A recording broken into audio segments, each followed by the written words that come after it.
paz do Senhor Jesus e um bom dia a todos os queridos irmãos e amigos que mais uma vez estão conosco aqui para juntos meditarmos na santa, gloriosa e bendita palavra do nosso Deus. Eu desejo que todos estejam bem, com saúde e firmes na esperança de vermos o final desta pandemia. Amém? Quero também comunicar que a partir do dia 7 de junho estaremos com a nossa igreja novamente aberta, porém com muitas restrições, pois o governo liberou somente 15 pessoas para estar na igreja participando do culto. Os obreiros, os que estarão ministrando o culto, não contam. Porém, entre as 15 pessoas estarão também sendo contadas as crianças. A secretária irmã Uchi Shiroida estará já enviando mensagens no WhatsApp dos irmãos para passar todas as informações necessárias, ok? Então, dia 7, a igreja estará aberta com um número reduzido, tá? Gostaríamos de falar hoje sobre um tema muito interessante, que é olhando com outros olhos, ou seja, não enxergar de acordo com aquilo que é aparente, ou não ver as pessoas ou as coisas de acordo com aquilo que elas aparentam ser ou se mostram. Para isso, nós vamos ler no livro de Jó, capítulo 2, do versículo 8 ao versículo 10. Leiamos. E Jó, tomando um pedaço de telha para raspar com ele as feridas, assentou-se no meio da cinza. Então, sua mulher lhe disse: ainda retens a tua sinceridade? Amaldiçoa a Deus e morre. Mas ele lhe disse: como fala qualquer doida, assim falas tu. Receberemos o bem de Deus e não receberíamos o mal? Em tudo isto não pecou Jó com os seus lábios. Algumas pessoas, irmãos, ao lerem este versículo, interpretam que a mulher de Jó se voltou contra ele, não lhe deu apoio, que era incrédula e que nada fez para aliviar a dor do seu marido, pois a classificam como insana, sem juízo e antagônica ao seu marido. Ela foi julgada, comparada e contada entre as mulheres mais vilãs da Bíblia, tais como Jezabel, Safira, como a mulher de Ló, entre outras. E ela sofreu tudo isto pelo fato de talvez não ter se pronunciado bem em suas palavras, ou até mesmo, em alguns casos, por má interpretação daqueles que leem as suas palavras. Amaldiçoa a Deus e morre. Isto porque alguns ainda acrescentam essas suas palavras. Alguns leem dessa forma, ou pronunciam desta forma, pregam desta forma. Amaldiçoa este teu Deus, como se Deus não fosse também o Deus dela. Como se ela fosse uma mulher incrédula. Porém, eu faço aqui, como sempre gosto de fazer em cima dos textos que leio, indagações, irmãos, averiguações, e alguns porquê, e algumas coisas que estão por trás de tudo isto. Ou seja, procuro ver com outros olhos. E as minhas indagações são essas. Qual era o nome dessa mulher? A Bíblia não menciona o seu nome, nem antes da calamidade e nem depois que Deus virou o cativeiro de Jó. Nós podemos ver isso aqui no capítulo 1, versículo 2. E nasceram-lhe 7 filhos e 3 filhas. E ainda, no capítulo 42, versículo 13. Também teve 7 filhos e 3 filhas.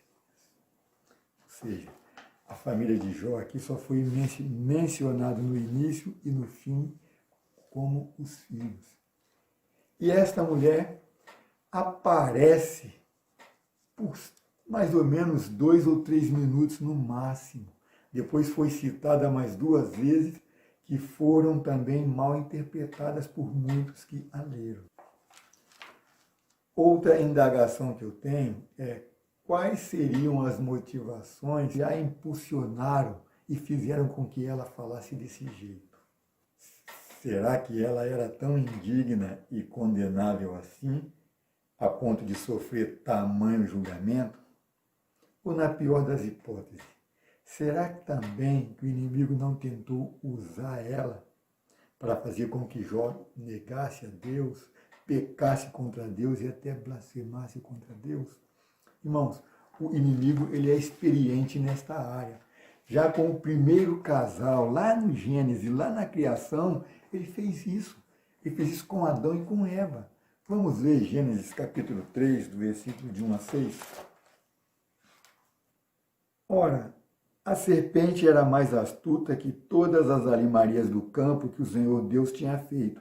E esta disse à mulher: é assim que Deus disse, não comereis de toda a árvore do jardim?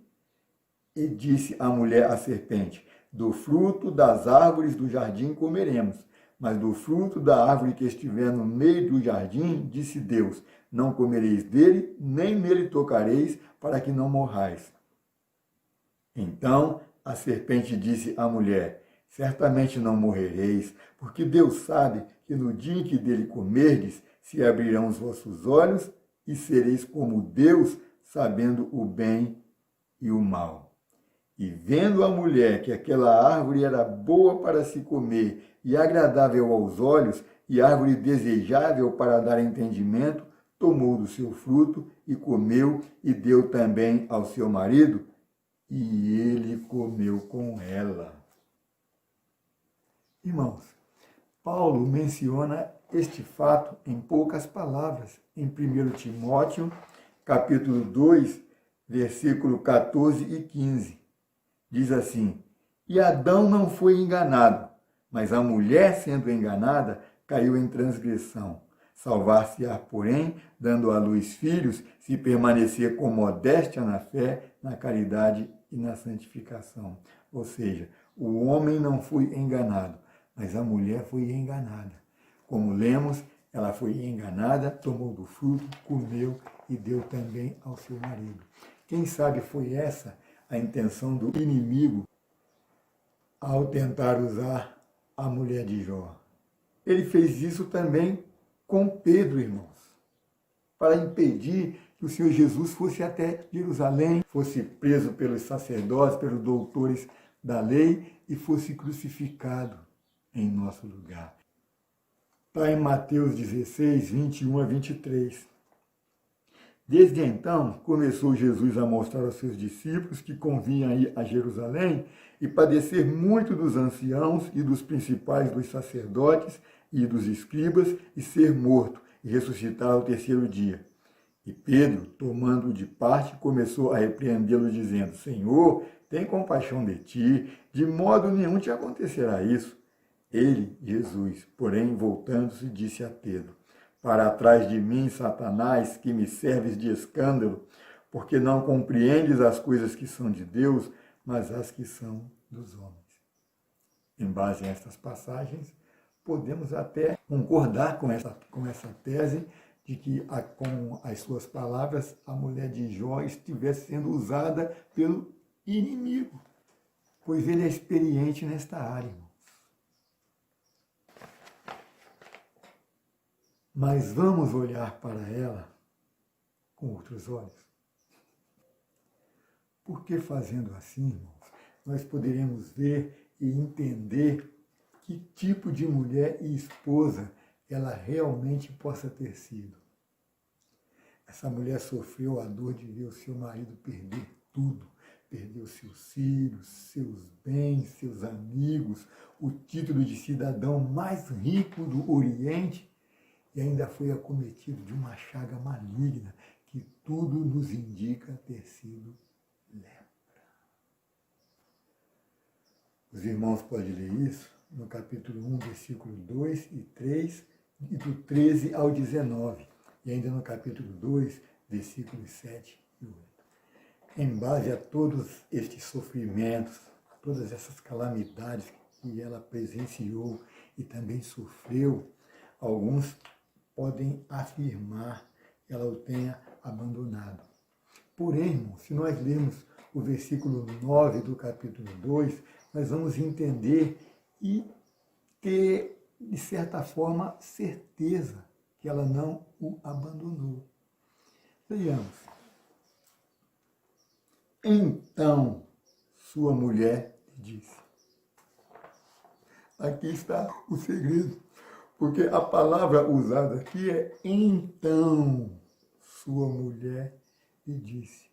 Isso nos faz entender que ela realmente estava juntamente com ele, permaneceu fielmente ao lado dele durante todas essas calamidades. Porque se ela o tivesse abandonado, estaria escrito, retornou a sua mulher para ele e lhe disse. Ou ainda, e sua mulher, passando, viu ele naquele estado deprimível e lhe disse. Não, diz, então, em consequência. Né? Então, aqui serve como uma conjunção, está unindo dois pensamentos, dois atos, dois fatos que estão acontecendo no mesmo momento. Diante de toda essa calamidade, como é que estaria o seu estado emocional? Creio que a sua dor era tão forte a ponto de ela não saber mais se expressar corretamente. Por isso, podemos imaginar o que as suas palavras queriam dizer naquela hora. Eu imagino ela dizendo assim, meu amor, não suporto mais ver você desse jeito. É muito duro para mim estar diante de tudo isso. Eu preferiria ver você morto do que sofrendo assim. Pois ela o conhecia muito bem, irmãos. Ela sabia quem era o seu marido e sabia do temor que ele tinha a Deus. Está no capítulo 1, versículo 4 e 5. Diz assim, e iam seus filhos e faziam banquete em casa de cada um no seu dia, e enviavam e convidavam as suas 3 irmãs a comerem e beberem com eles. Sucedia, pois, que, tendo decorrido o turno de dias de seus banquetes, enviava Jó e os santificava e se levantava de madrugada e oferecia holocausto segundo o número de todos eles, porque dizia Jó, porventura pecaram meus filhos e blasfemaram de Deus no seu coração. Assim o fazia Jó continuamente. E quantas vezes ela deve ter presenciado o seu marido fazendo isso? Por isso que eu interpreto as suas palavras deste jeito. Ela não quis dizer como se fosse uma incrédula, uma insensata. Não, irmãos. Olhemos com outros olhos, olhemos para o coração, para a dor, para o sofrimento daquela mulher. Paulo nos fala que é para levarmos as cargas uns dos outros. Ela não está mais aqui, é passada, viveu muitos anos atrás. É no Velho Testamento, como dizem alguns. Mas tudo isso serve de exemplo para que nós hoje possamos olhar as pessoas e as coisas com outros olhos. E outros afirmam ainda, irmãos, que no versículo 10 do capítulo 2, Jó tenha chamado a sua esposa de doida. Diz assim, mas ele lhe disse, como fala qualquer doida, assim falas tu. Nós vemos aqui que Jó usou um termo de comparação. Ele disse, como fala qualquer doida, e não usou um termo afirmativo, mas você é doida, mulher, você é maluca, o que é que você está dizendo? Irmãos, muitos de nós, hoje em dia, usamos estas mesmas palavras. Com as nossas esposas, com nossos filhos, com os nossos amigos, colegas, às vezes brincando ou até mesmo falando seriamente. A gente fala assim, ó, mas você parece doido, cara. Pô, mas esse cara é doido. Você tá maluco, rapaz? E falamos isso. E muitas das vezes, quando ouvimos esse tipo de coisa, nós revidamos, entramos para uma discussão. E aí, meu irmão, o barraco pega fogo. Ora, temos 2 versículos em Apocalipse onde é usado um termo de comparação em relação a Jesus. Vamos ler Apocalipse capítulo 3, versículo 3. Lembra-te, pois, do que tens recebido e ouvido, e guarda-o, e arrepende-te. E se não vigiares, virei sobre ti como um ladrão, e não saberás a que hora virei sobre ti. E aí no capítulo 16, versículo 15a, diz assim: Eis que venho como ladrão.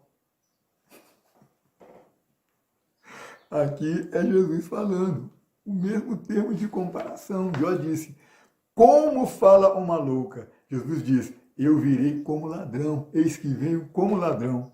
E eu pergunto, Jesus por acaso é ladrão? Assim como Jó não chamou sua esposa de doida. Certamente que não. Alguns usam isoladamente o versículo 17 do capítulo 19 de Jó para dizer que a sua esposa o abandonou. Vamos ver. O meu bafo se fez estranho à minha mulher, e a minha súplica aos filhos do meu corpo.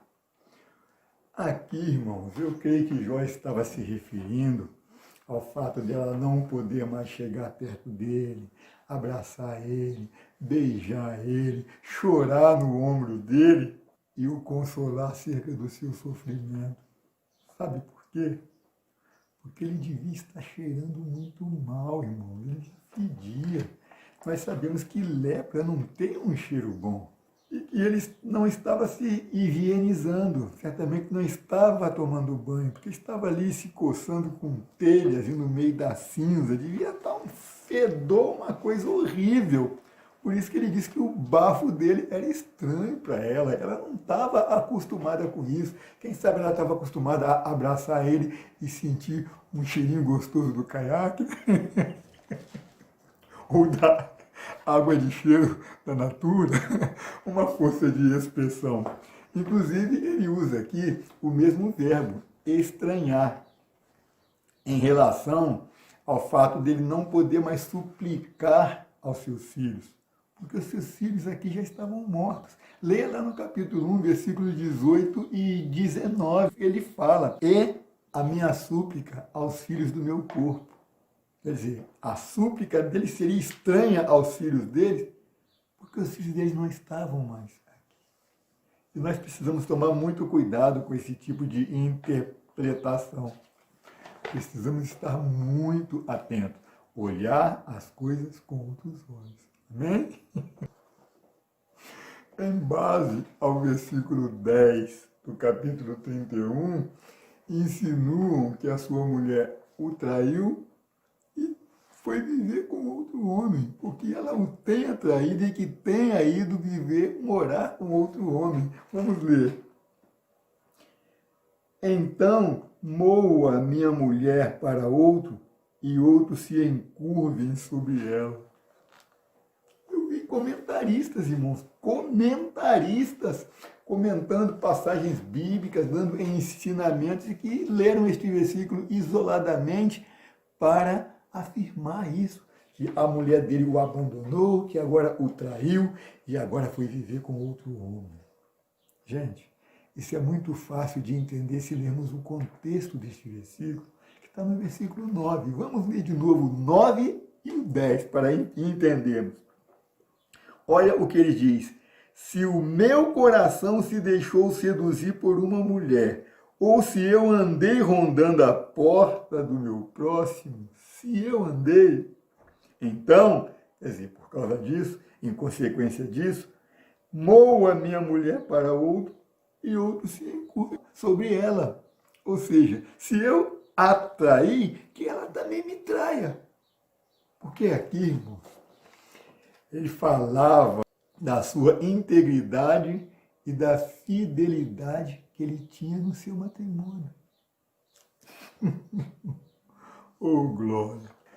A partir do versículo 11 do capítulo 2 até o final do livro, os coadjuvantes passam a ser os 3 amigos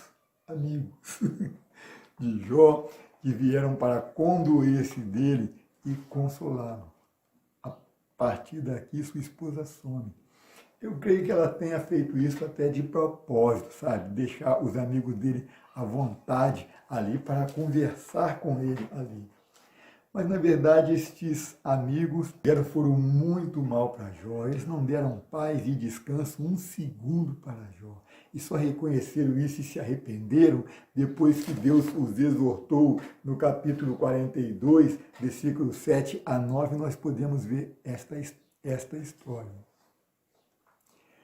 Preste atenção nesse detalhe que ocorreu quando os 3 amigos de Jó chegaram.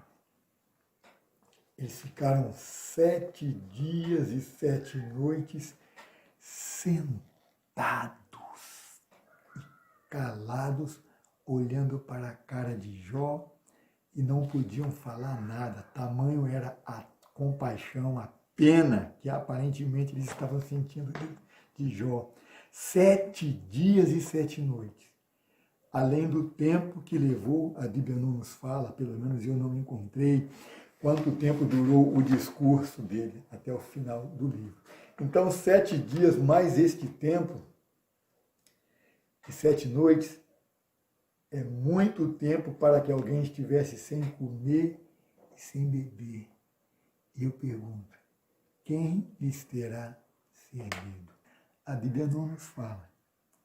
Mas nós podemos deduzir que quem tenha servido eles com alguma coisa para comer ou para beber tenha sido a própria esposa. Porque no capítulo 19, do versículo 14 ao 19, diz que todos abandonaram, deixaram Jó sozinho. Jó fala assim, os meus parentes me deixaram e os meus conhecidos se esqueceram de mim. Os meus domésticos e as minhas servas me reputaram como um estranho. Vinha a ser um estrangeiro aos seus olhos. Chamei o meu criado e ele me não respondeu. Cheguei a suplicar com a minha boca. O meu bafo, e desse nós já comentamos, se fez estranho à minha mulher e à minha súplica aos filhos do meu corpo. Até os rapazes que me desprezam, e levantando-me eu, falam contra mim. Todos os homens do meu secreto conselho me abominam, e até os que eu amavam se tornaram contra mim. Ou seja, todos os abandonaram. Eu quero com tudo isso, irmãos, dizer que se olharmos com outros olhos, veremos que a mulher de Jó não era e nem possuía nenhum desses atributos pejorativos que lhe foram conferidos. Porque Deus não a reprovou, não a condenou e nem deu outra mulher para Jó em seu lugar. Antes, Deus a honrou quando virou o cativeiro do seu marido, devolvendo-lhe a saúde, restituindo em dobro tudo que havia perdido e lhe dando outros 10 filhos. Isso está no capítulo 42, versículo 10 a 13. Vamos ler. E o Senhor virou o cativeiro de Jó quando orava pelos seus irmãos, e o Senhor acrescentou a Jó outro tanto em dobro a tudo quanto dantes possuía. Então vieram a ele todos os seus irmãos e todas as suas irmãs, e todos quantos dantes o conheceram e comeram com ele pão em sua casa, e se condoeram dele e o consolaram de todo o mal que o Senhor lhe havia enviado. E cada um deles lhe deu uma peça de dinheiro e cada um pendente de ouro. E assim abençoou o Senhor o último estado de Jó mais do que o primeiro, porque teve 14.000 ovelhas, 7.000 camelos, 1.000 juntas de bois e 1.000 jumentas. Também teve 7 filhos e 3 filhas. Se nós compararmos o versículo 2 do capítulo 1 com o versículo 13 do capítulo 42, nós veremos que a única coisa que Deus não concedeu duplicadamente para Jó foi a sua família. Ele lhe concedeu 7 filhos e 3 filhas, justamente como a sua família era antes. E apesar da sua esposa ter participado anonimamente, quase que anonimamente, podemos dizer, de todos os fatos ocorridos nesta história, Deus não a excluiu da vida de Jó e ela não abandonou seu marido, permaneceu fiel. Sabe por quê? Porque Deus tem prazer na integridade da família e conhece o coração de todos nós. Vamos ler 1 Samuel, capítulo 16, versículo 7, só a parte B. Porque o Senhor não vê como vê o homem, pois o homem vê o que está diante dos olhos, porém o Senhor olha para o coração. Portanto, meus irmãos, olhar com outros olhos significa não julgar as coisas ou as pessoas pelo que elas aparentam ser ou se mostram. Encerro essa pequena mensagem com 3 versículos que realmente são 3 conselhos dados pelo próprio Senhor Jesus. Vamos ver João capítulo 7, versículo 24. Não julgueis segundo a aparência, mas julgais segundo a justiça. Vamos ler ainda Mateus capítulo 7, versículo 2. Porque com o juízo com que julgardes, sereis julgados, e com a medida com que tiverdes medido, vos hão de medir. E ainda Lucas 6, 36, para encerrarmos. Sede, pois, misericordiosos, como também vosso Pai é misericordioso.